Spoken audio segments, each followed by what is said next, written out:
All right, so let's start talking about molecular polarity. In this chapter, we're essentially asking, are molecules polar or nonpolar? And then after this section, we'll talk about, okay, if molecules are polar or nonpolar, how do molecules interact with one another? So, molecular polarity is super important when thinking about the different properties of samples. I mean, it's one of the reasons water, right, the water you and I drink and bathe ourselves in, why it's such a great solvent, because it's a polar molecule. So the skills you need in order to succeed in this section is, can you put together a molecular geometry, from a Lewis structure of a chemical formula given? And then next, can you determine bond polarity from the bonds with the central atom? And then finally, you'll need to put those two things together and think about, how do those bond dipoles interact with one another? How do they cancel out with one another in 3D space when you template them on your molecular geometry? All right, so let's get started. So again, we're talking about bond dipoles, so we're bringing back our differences in electronegativities and the electronegativity table that I introduced in the previous lecture. All right, so when there is a bond dipole present in a molecule, essentially you can have a polar covalent bond where your difference in electronegativity of the atoms is not zero. So when you have a non-zero difference in electronegativity, you can have polar, we can get towards having polar molecules. So essentially, remember, we have these dipoles, and we typically draw them like this with an arrow with a cross across it, where the partially positive atom gets the cross of the arrow, and we can also use the delta plus sign, which means partial positive, and then the arrow points to the partially negative atom. So across a bond, you can have a bond dipole. But remember, when we have more than one bond present in a molecule to make a 3D shape, all these bond dipole arrows will exist in 3D space. So depending on the molecular shape where that bond dipole exists, those dipoles can either add across a molecule, all right, where you're adding two bond dipoles together, so something like this, where they can add to one another, and so then you can essentially have one big arrow to represent both of them, or they can cancel each other out. So if you have a bond dipole arrow going this way and another one going this way, you can think, okay, if you put like a tire or something between those two bond dipole arrows, and I'll bring this tire analogy back, and those two arrows are pulling on the tire on either side, those two forces will cancel each other out and the tire will not move anywhere. So in that case where the bond dipole arrows are arranged in this way, they cancel each other out and the result is a nonpolar molecule. While in above this example, you can, if you also think of a tire analogy, two things are pulling on the tire in this direction, all right, then the tire will move, and so that is an overall polar molecule.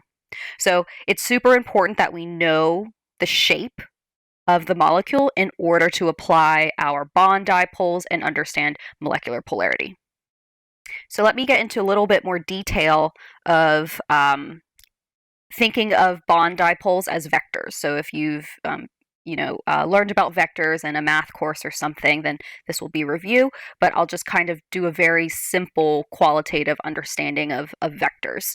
All right, so let's pretend that we have, go away, okay, 3 atoms. We have 3 atoms. We have an electropositive atom here, and we have 2 electronegative atoms.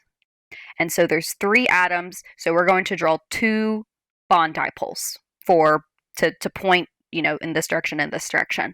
And so I'll show you 2 examples where we can have a different net result at the end. All right, so yeah, think of bond dipoles as vectors. So let's say we have an electropositive atom, an electronegative atom. So the bond dipole between those 2 atoms would look something like that. All right, and then if we do the other one, pointing to the other atom, it would look something like that. All right, and so in these 2 cases, if we calculated, if they were actual real atoms or elements given, we would calculate our delta or difference in electronegativities of those two atoms, of the pink one and the yellow one, and it would not be equal to zero. It would be a non-zero value. So that's how we know that a bond dipole exists between those two atoms. Okay, so again, I like to think of a tire analogy. So if you just think of like our central atom is this electropositive atom. So if you think of like there's a tire right there, and you have these two arrows are pulling on the tire at a 90-degree angle from one another. So if both arrows pulled on the tire at the same time, the tire would move in a net direction in this direction.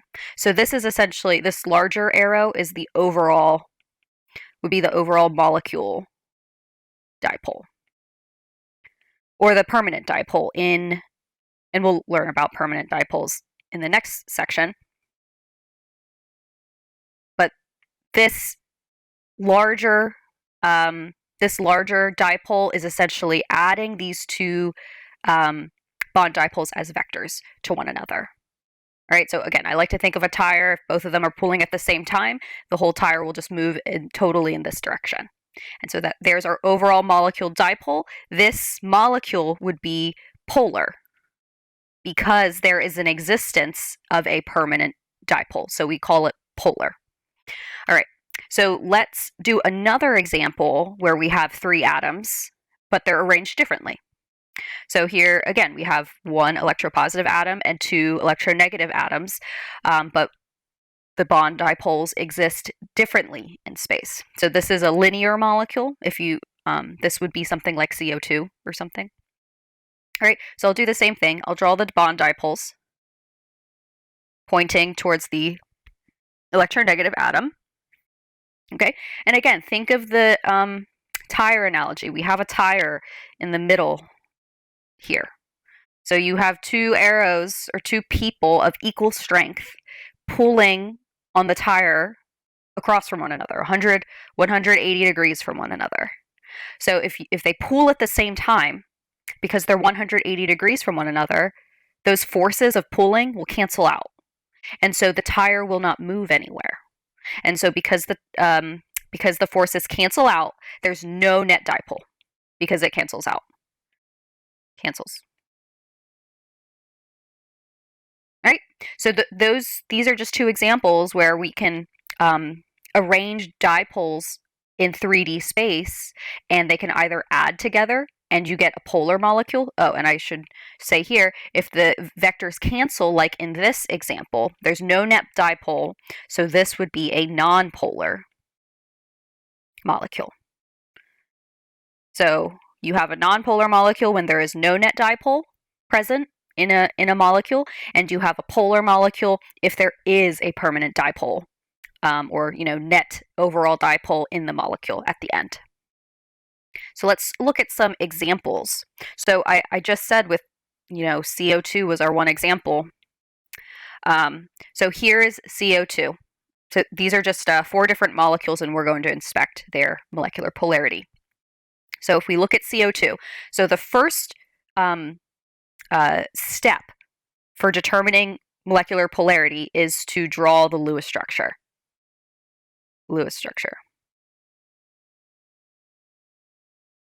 The second step is to determine molecular shape.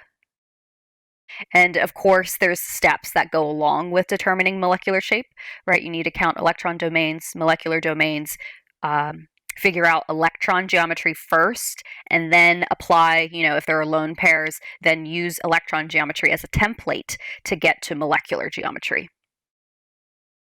Okay, so that's the second step. The third step is to identify bond dipoles. So you need to calculate your differences in electronegativities of your atoms and determine, do you have polar covalent bonds present? So we're kind of at that step right now with CO2. So we have the Lewis structure and we have the shape. It's linear. All right. Well, I mean, we drew it this way, but CO2 is linear because there's 2 electron domains and 2 molecular domains. So I said the next step here is to determine electronegativities.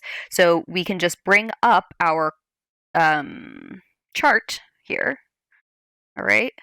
So here's our electronegativity charts, or electronegativity values. So we have carbon and oxygen, so 2.5 and 3.5. So if we go back here, so 2.5 and 3.5, both of these are 3.5. So if we start drawing dipole arrows, you'll see that we draw one arrow starting on carbon, pointing towards oxygen, the more electronegative atom, and again on the other side as well, where carbon is the more electropositive atom and the oxygens are more electronegative. So now we have drawn our dipole arrows. That's step 3, identify bond dipoles. The fourth step is to, I guess, see if dipoles cancel in 3D space, or once you draw the bond dipoles on top of the molecular geometry. So dipoles have to be drawn on your molecular geometry. Because notice here, I didn't draw these arrows, pointing in whatever direction. I made sure that these bond dipole arrows also are the shape of the molecule that we're inspecting right here, CO2. It's linear, so that means these arrows have to kind of be on top of.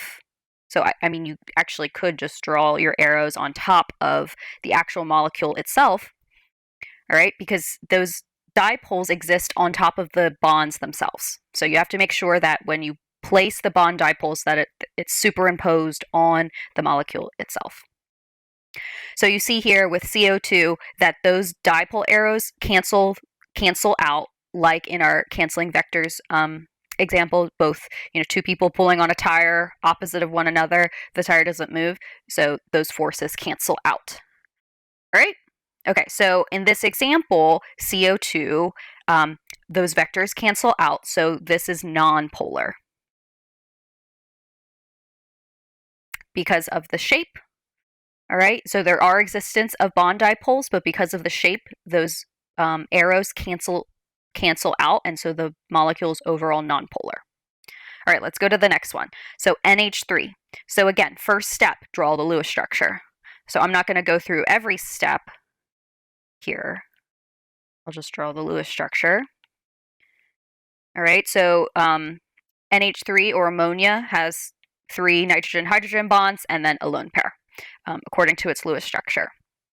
So because there are 4 electron domains and 3 molecular domains, the molecular shape is trigonal pyramidal. Essentially, trigonal pyramidal is the tetrahedral shape with one of the legs missing. Right? Electron domain geometry is tetrahedral. All right? So this step is very important. Understanding the shape.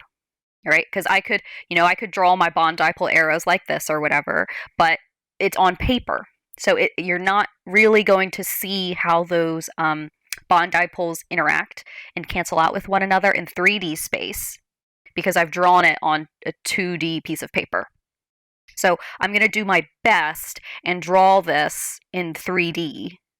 So it's like a tetrahedral with one of the legs missing, our molecular shape. So I'm going to do it over here. So NH3. So we have a nitrogen, we have 1 hydrogen, and then I'm going to draw a wedge. So this wedge is a hydrogen coming out at you, and then I'm going to draw a dash. Well, that's pretty good. All right, and so there's a hydrogen going into the piece of paper, so you can see it's like a triangle base, like sitting on a table, and then we have our lone pair pointing up. So molecular shape is trigonal pyramid, but if we look at the whole molecule and the lone pairs, it's tetrahedral. So now that we have our molecular shape, we need to identify bond dipoles. So that requires us to look at the electronegativity table. So hydrogen here, 2.1 and 3.0 for nitrogen. So I'm just going to quick write that. So 3.0, 2.1. So our arrows will point this way towards nitrogen, is the more electronegative atom. So I'll draw those over here. So we'll have an arrow pointing towards nitrogen there, and there, and there. All right, so I've drawn my bond dipole arrows, but I'm also missing one more arrow. So there is also a dipole on this lone pair as well, because nitrogen is has electrons, but this lone pair is, literally 2 electrons itself. So that lone pair also has a dipole associated with it. All right, where we're pointing towards where those electrons will be, where the positive portion will be on the nitrogen, and then the arrows pointing towards the lone pair. So you can think of that lone pair as like occupying space like this. All right. So you see these 4 arrows. They're all kind of pointing up towards the lone pair. They're pointing towards nitrogen and pointing up. So overall, ammonia has a permanent dipole, or an overall molecule dipole, pointing up towards the lone pair. Or you can just think, okay, that lone pair kind of makes ammonia unbalanced, all right? And then that permanent dipole will be pointing up towards that lone pair. So that often happens when you don't have the same thing around the central atom. So nitrogen has a lone pair, and it also has 3 other bonds to it that are all hydrogen. So we kind of have this unbalance, and that produces a polar molecule because there is an overall dipole present in the molecule. All right, so I'll show you another example now where all of the bonds around the central atom are the same, because this will help you in determining polarity of molecules by just looking at them. So CF4. CF4 has a Lewis structure that looks like this. It looks exactly like CH4. Oops, see, I even wrote H. CF4. We're just replacing the H's with fluorines instead. And then there's lone pairs on all the fluorines. All right, so if you count the number of electron and molecular domains, it's both 4. So our shape is tetrahedral. Both our electron domain geometry and molecular domain geometry, tetrahedral. So remember how I was saying that lone pair in ammonia kind of disrupts the symmetry? So there is an overall molecule dipole. So in CF4, it's tetrahedral. There's all the same bonds around it, and so that symmetry is actually going to cancel out all the dipoles, and I will show you. So we have tetrahedral, but right now my Lewis structure is drawn flat, so I need to draw it 3D. I will try my best. So I have carbon, there's a fluorine there, there's a fluorine coming out of the paper, one going up, and then one going back. So again, we have like a triangle base with one sticking up. So that is our CF4, our tetrahedral shape. Actually, maybe something we could do, just quick, remember, where is it? I just saw it. Here. This is our tetrahedral shape. I'm just going to copy this real quick. Let's delete that. Come on. Delete that. Copy. So that's our tetrahedral shape. So keep that in mind. That's what this CF4 looks like. Just kind of make it smaller. All right, because now we've done step 2, determine molecular geometry of our molecule. Now we need to identify bond dipoles. So we have a carbon and fluorines. If we look back at our thing here, 2.5 and 4.0. Oop. Come on. So 2.5 and Fluorine is 4.0. So our arrows will be pointing towards the fluorine. And that's essentially what we're going to do. Our arrows point out towards fluorine in all these cases. But again, it's kind of difficult to see, at least on paper, that all those arrows are pointing out in 3D space. So if we kind of look back at this picture, all right, this is what the tetrahedral looks like, where we have our, triangle base and our thing sticking up. All right, so our bond dipoles will start on the carbon and go out. So there's a cross on the carbon and each of them goes out. So you can kind of see how they cancel out, I think, better on this picture.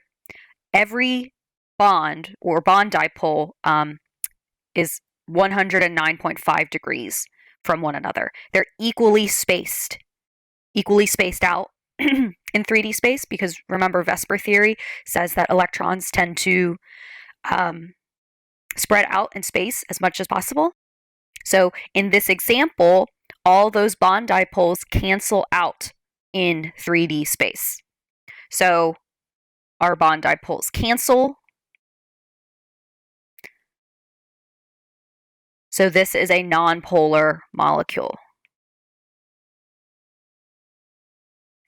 So again, I like to just kind of contrast the CF4 to our NH3 example. CF4, has all the same carbon-fluorine bonds around it. It's all the same. Fluorine's around it. There's nothing else. So there's a lot of symmetry there. So all the dipoles will cancel because of the symmetry. Versus NH3, there's 3 hydrogens, but then there's also a lone pair. So that lone pair kind of disrupts the symmetry, and so there's an overall dipole present. So I'll show you another example where that symmetry can be disrupted. So in this example, CHF3. So we have a carbon in the middle. Let's draw our Lewis structure. Carbon in the middle. We have 4 bonds. 1 of them is a hydrogen and 3 of them are fluorines.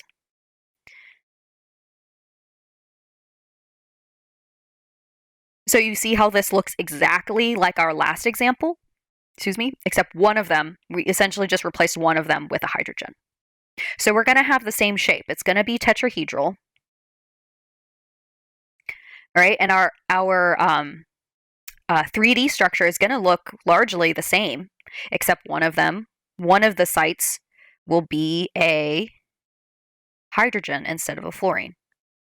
And so again, like I was saying about symmetry, since we've disrupted the symmetry here, we've replaced one of these bond dipoles with something else. Now that arrow is going to be shorter for between carbon and hydrogen. We've disrupted the symmetry, so this molecule will be overall polar.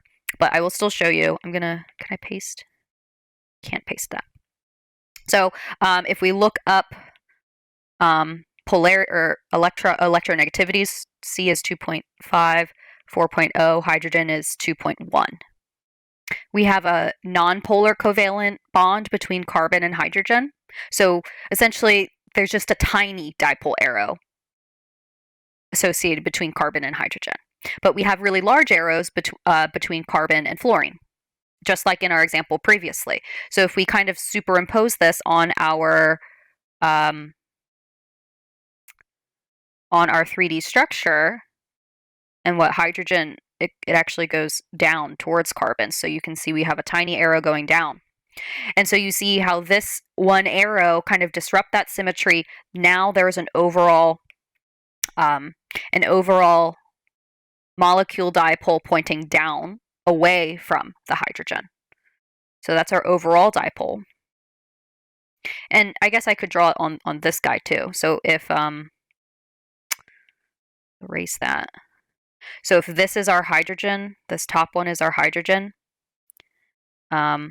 Essentially, there's an arrow pointing down as well, so you can see how those dipoles don't cancel one another out. So since this is there is an overall dipole, this is a polar molecule. And again, if you kind of think of it in terms of symmetry, then you'll see whether it's polar or not. So for example, if I have CH4, that is going to be nonpolar because there's all hydrogens around that carbon center. Something like Br4 will be also nonpolar because you have bromines all around the carbon and they will all cancel out each other. But once you start mixing things up, like if you have CH2, Cl2 or something, where 2 of the tetrahedral sites are hydrogen and 2 of them are chlorines, now you will start seeing polar molecules. Okay, so let's go through a couple more examples. All right, let's identify each of these molecules as either polar or nonpolar. So I'll work through this a little more quickly and not go into so much detail, but again, remember, you have to draw the Lewis structure. Maybe I'll just copy this. We need to draw the Lewis structure. We need to determine molecular geometry, and then we have to see how those bond dipoles cancel. Okay. So let's draw the Lewis structure of PBr3. So that will look like this. And then there's a lone pair on phosphorus. So when I look at this, I identify that the electron geometry is tetrahedral because there's 4, but then it's a trigonal pyramid molecular structure.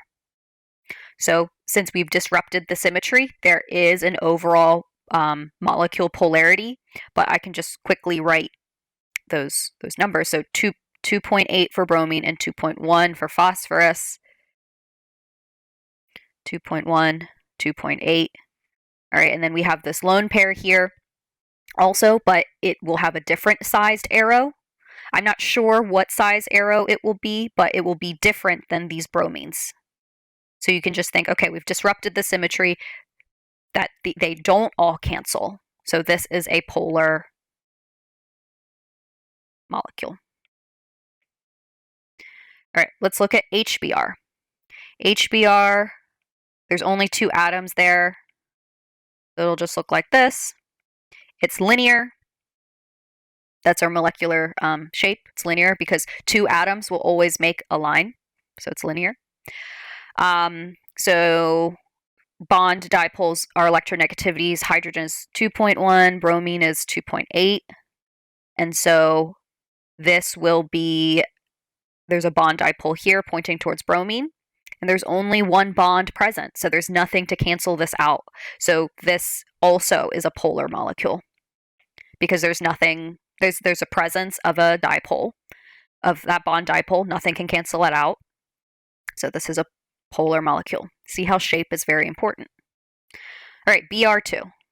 So if we draw that, so again, 2 molecules, so we have a linear shape again. But this time it's 2 bromines. So bromine is one of our pure covalent bond examples because our difference in electronegativities for bromine and bromine is equal to 0. You know, bromine's electronegativity is 2.8. So 2.8 minus 2.8 is 0. So there is no bond dipole present. So since there's no bond dipole present in this bond or the molecule itself, this is a non-polar molecule. So all of those pure covalent compounds that we talked about in that last lecture are also nonpolar molecules. So things like O2, N2, F2, all of those pure covalent bonds where the difference in electronegativities of the 2 atoms, because they're the same, is 0, are also nonpolar molecules. Okay, let's look at our last example, silicon tetrabromide. So silicon's in the middle, so we'll draw Lewis structure, silicon, and then there's 4 bromines, and all of them have lone pairs, so this is our Lewis structure. Of course, you should be counting valence electrons and stuff, but I'm going to skip that for now because that was last chapter. So again, we drew the Lewis structure, so now we need to look at the molecular geometry. So in this example, the electron domain and molecular domain are both 4. So electron and molecular domain geometry is tetrahedral. And you might think, oh, they're all bromines, they're all the same, they will all pool on that tire around the tetrahedral the same. so it will be nonpolar, and you would be right. So tetrahedral, but I'll draw it because why not? Silicon, so bromine, bromine, bromine. Okay, so it exists in tetrahedral in 3D space. So bromine is 2.8. What is silicon? 1.8. 1.8. So you'll see our bond dipole arrows will go out this way. And because they all are the same within tetrahedral space, they will cancel. All right, they will cancel, and so this is a non-polar molecule. So this particular example, silicon tetrabromide, is the exact same example as our carbon tetrafluoride example. It's exactly the same. We have the same shape. I think our bond dipoles even go in the same direction. And so you'll see how those bond dipoles cancel when on a tetrahedral shape. And you have the same 4 bonds around the central atom. Okay, so let's do one last example, and I'll go through all of the steps. So this question, draw the Lewis structure for a sulfur dichloride and determine its shape and molecular polarity. So this really encompasses all of the questions I could ask you from the last 2 chapters. Lewis structures, molecular shape, molecular polarity, all in one question. So I'll go through all of the steps here. So Lewis structure. So silicon or sulfur dichloride. So we'll do valence electrons here. So there's a sulfur and 2 chlorines. So sulfur is 6, 2 chlorines is 2 times 7. So that's 20 valence electrons that we need to place. I don't like red. So sulfur, 2 chlorines. So I've drawn 4 electrons so far. So 1, 2, 3, 4. Now I need to place the rest of the valence electrons on outer atoms first as I achieve octet rules for chlorine. So this chlorine already has 2 electrons from the bond. So, there's 1, 2, 3, 4, 5, 6, 7, 8, 9, 10. So now I have 10 drawn. And so now you see chlorine has a fulfilled octet, 1, 2, 3, 4, 5, 6, 7, 8. All right, so now we can move on to the other chlorine and pick up where I left off in terms of valence electrons. So I had 10, 11, 12, 13, 14, 15, 16. And so this chlorine also has a fulfilled octet. So we're good. So outer atoms have fulfilled octets. Now you start placing electrons on the central atom to get to our number of valence electrons, so of 20. So we're at 16. So 16, 17, 18, 19, 20. So we placed all the valence electrons. Let's check octets. The chlorines are good, but then if we look at sulfur, sulfur has 1, 2, 3, 4 from the lone pairs, 5, 6, 7, 8 from the bonds, so we are also good there. So that is the Lewis structure for sulfur dichloride. So now we need to do molecular shape. So let's start counting electron domains and molecular domains. So electron domains, there's 1, 2, 3, 4. I'll highlight it. 1, 2, 3, 4. 4 electron domains. We count each of the lone pairs separately and each of the bonds. Now molecular domains, we subtract the lone pairs from our previous number, or you just look at the bonds. So there's only 2 bonds. So a molecular domain number of 2. And you could remind yourself there are 2 lone pairs that you have to keep in mind with the shape. Okay, so if our electron domain geometry is 4, our electron geometry is tetrahedral. Okay, so if you draw that there, so this is tetrahedral, right? So that's all of the electrons, but in order to get molecular domain geometry, we ignore lone pairs. So essentially what we're going to do is just erase two of the legs of our tetrahedral. And there's our new molecular domain shape. And so you can see it is bent. So molecular is bent. Great. So that's the shape that this sulfur dichloride takes on. So I can kind of redraw it in the actual shape, so bent, and then those two lone pairs are there. Okay. So that this picture is now more accurate of what the molecular shape is. Okay, so we did Lewis structure, molecular shape. So that's the answer, molecular shape. And now we need to do polarity. So we have to look at the electronegativities of sulfur and chlorine. Sulfur is 2.5, chlorine is 3.0.